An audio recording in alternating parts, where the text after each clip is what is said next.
Isinasaalang-alang ng Japan, United States, at Australia na ipadala ang kanilang mga aircraft carrier sa Pilipinas upang magsagawa ng trilateral naval drill sa susunod na linggo sa West Philippine Sea. Ang nakatakdang naval drill sa Miyerkules ay sa gitna ng tumitinding tensyon sa pagitan ng China at Pilipinas matapos magpaputok ng water cannon ang isang Chinese Coast Guard vessel sa isang Philippine military chartered boat malapit sa Manila-controlled Second Thomas Shoal sa South China Sea nitong nakaraang buwan. Nagpasya ang Japan Maritime Self-Defense Force na ipadala ang pinakamalaking destroyer nito, ang Azumo, na nakatakdang maging de facto aircraft carrier pagkatapos sumailalim sa karagdagang renovation na nakatakdang magsimula sa susunod na taon o 2025.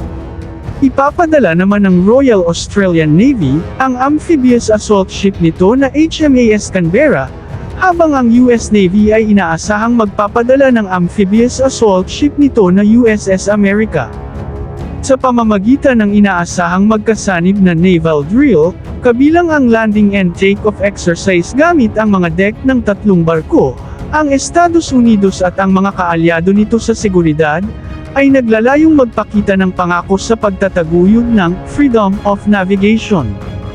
Plano ng Azumo Destroyer na gumawa ng port call sa susunod na Biyernes sa bansa.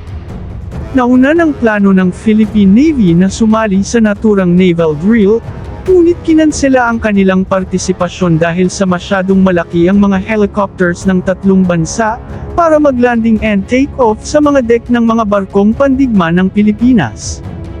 Sa halip, ang mga commander mula sa apat na bansa ay maaaring magtipon sa kabisera ng Pilipinas upang magpadala ng malakas na mensahe sa China na hindi nito pagmamay-ari ang buong South China Sea.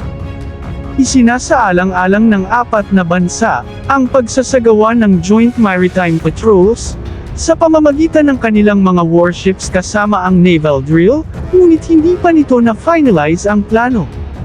Sa pagharap sa dumaraming panggigipit na militar ng Beijing at mga aktibidad sa South China Sea,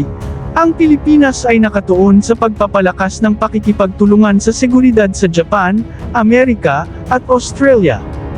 Ang Japan, Amerika, Australia at Pilipinas ay nagdaos ng kanilang kauna-unahang pulong ng Defense Ministerial noong Hunyo sa Singapore, na sumang-ayon na palakasin ang kooperasyong panseguridad upang isulong ang isang malaya at bukas na Indo-Pacific.